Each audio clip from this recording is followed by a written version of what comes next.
सोमाय रुद्राय महाग्रासाय हेतवे प्रपद्येऽहं विरूपाक्षं शरण्यं ब्रह्मचारिणं महादेवं महायोगम् ईशानं त्वम्बिकापतिं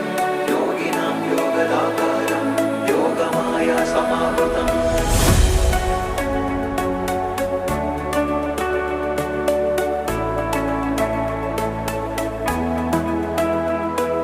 महेश्वराय नमः वामदेवाय नमः